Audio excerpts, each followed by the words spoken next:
राम ने कहा जामवंत से, जामवंत सबसे सीनियर हैं, वो भी ब्रह्मा जी के पोते हैं, रावण के दादाजी के दोस्त हैं, पुलस्त्य मुनि के नाना के। कहा कि प्रभु महाराज जामवंत जी, मैं युद्ध करने जा रहा हूं, उससे पहले मैं पूजा करना चाहता हूं। जामवंत ने कहा करिए महाराज। तो बोले मेरे आराध्य तो शंकर हैं, शंकर राम की पूजा करते हैं और राम शंकर की पूजा करते हैं, इस कहानी से बड़ा समन्वय किसी का नहीं हो सकता। जामवंत ने कहा पूजा कर लीजिए महाराज। बोले मुझे एक ऐसा पंडित चाहिए जो शैव हो, शिव को मानने वाला, और मैं वैष्णव हूं तो वैष्णव भी हो। उन्होंने कहा कि इस जंगल में, इस युद्ध क्षेत्र में ऐसा कोई पंडित कहां मिलेगा भगवान।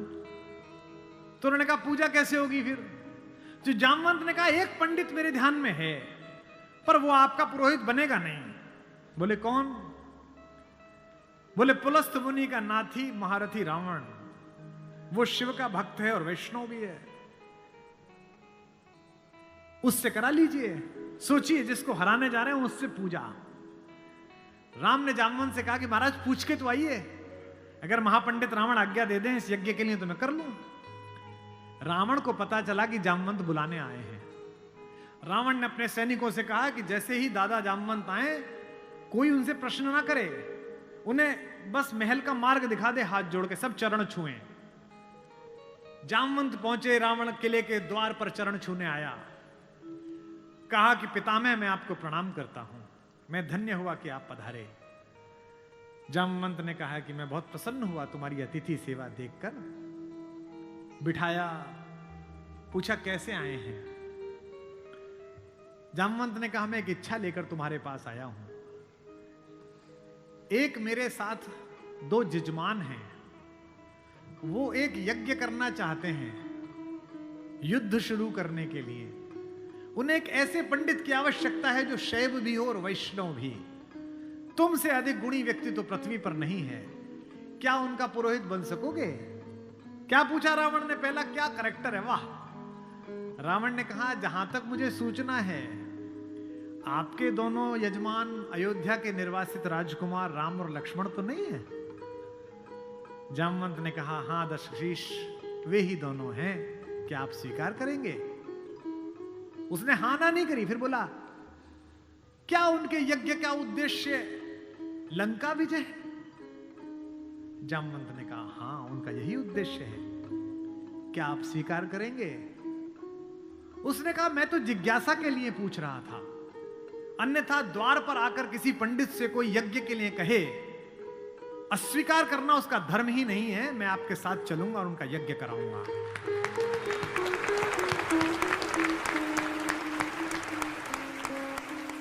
जामवंत ने कहा कि क्या मुहूर्त निकला। उसने नवग्रहों को बुलाया, बोले इधर बैठ, तू इधर बैठ, तू इधर बैठ। वो तो अपने ही हाथ में था, तू मिनिस्टर ऑफ स्टेट, तू फुल कैबिनेट। बता कितने बजे। बोले जी सुबह 5:30 बजे ब्रह्म मुहूर्त में, जिसमें हम पैदा हुए। तो उसने कहा ठीक है 5:30 बजे का मुहूर्त निकला, मैं 5 बजे आ जाऊंगा।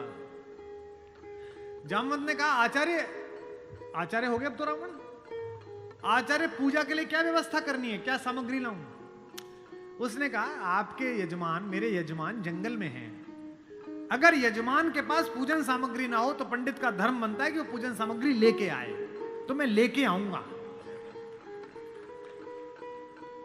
उसने अपने पुत्र मेघनाथ को जगाया, इंद्रजीत को, और कहा बेटा अशोक वाटिका जाओ, अशोक वाटिका जाओ और सीता से कहो मैं उसे मिलना चाहता हूं, एक विशेष प्रयोजन है। थोड़ी देर बाद खुद पहुंचा और कहा सीते, तुम्हारा पति राम लंका विजय का यज्ञ कर रहा है, उसके पास पुरोहित नहीं है, कल सुबह मैं उसका पुरोहित बनूंगा। लेकिन एक विवाहित व्यक्ति की पूजा अधूरी है अगर उसकी पत्नी उसके पार्श्व में ना बैठे। क्योंकि तुम उसकी पत्नी हो, तो सुबह ये इंद्रजीत रथ लेकर आएगा, तुम स्नान करके नया वस्त्र पहनकर इस रथ में बैठ जाना क्योंकि मेरे यजमान की पूजा पूर्ण होनी चाहिए, मैं अपूर्ण पूजा का पुरोहित नहीं हूं। और कहा कि तुम्हारी लंका से मुक्ति केवल पूजा तक की है। पूजा होते ही उठना और इसी रथ में वापस बैठकर अशोक वाटिका में आ जाना। क्या तो सीता, क्या राम और क्या रावण, क्या कहानी है ये। सुबह यही हुआ, शिवलिंग की स्थापना हुई। बालुका की मृत्यु से एक विग्रह बनाया राम ने अपने ओजस्वी हाथों से। राम आजानुबाहु हैं, घुटने तक हाथ आते हैं उनके, ये पुरुषोत्तम का लक्षण है। महाराणा कुंभा वे भी आजानुबाहु थे। कभी कुंभलगढ़ के किले में जाइए, 3 फीट का शिवलिंग है, नीचे बैठ के अपने ही हाथ से लोटे से रुद्राभिषेक करते थे बिना उठे। वे भी सूर्यवंशी थे। राम आजानुबाहु थे। उन्होंने अपने बड़े बड़े हाथों से शिवलिंग तैयार करा। धोती पहने हुए, तिलक लगाए हुए तेजस्वी रावण पहुंचा। राम और लक्ष्मण ने आसन से खड़े होकर अपने पुरोहित को प्रणाम करा। आचार्य, मैं दशरथ का पुत्र राम अपने छोटे भाई लक्ष्मण के साथ आपको प्रणाम करता हूं। दोनों ने पैर छुए रावण के और कहा कि आचार्य आसन ग्रहण करिए। आचार्य ने पूजन प्रारंभ किया। ओम गणपति गंगावाय।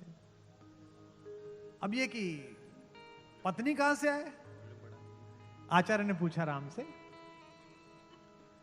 मेरे यजमान विवाहित है? राम ने कहा हाँ आचार्य मैं विवाहित हूं। अपनी धर्म पत्नी से कहिए कि वो आपके पार्श्व में आकर बैठे। राम ने कहा आचार्य मेरी धर्म पत्नी मेरे साथ नहीं है। तो जामवंत ने कहा आचार्य अब पूजा कैसे होगी? बोले पितामह मैंने आपसे कहा था कि किसी यजमान के पास अगर सामग्री किसी भी तरह की पूरी ना हो, कोई व्यवस्था पूरी ना हो, तो आचार्य का धर्म है कि वो पूरी व्यवस्था बना के लाए। बेटा इंद्रजीत, यजमान की पत्नी को उनके पार्श्व में स्थापित करो। अपहरण गई हुई मां हमारी जगत जननी भारतेश्वरी पार्श्व में बैठी। पूजन प्रारंभ हुआ, सारी अर्चना हुई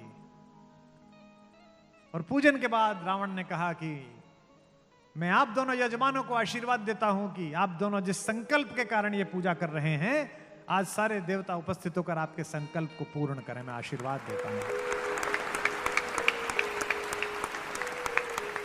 हमारे गांव में गीत गाया जाता था, बना पुरोहित रामचंद्र का जय का वर दे आया। जब चलने लगे तो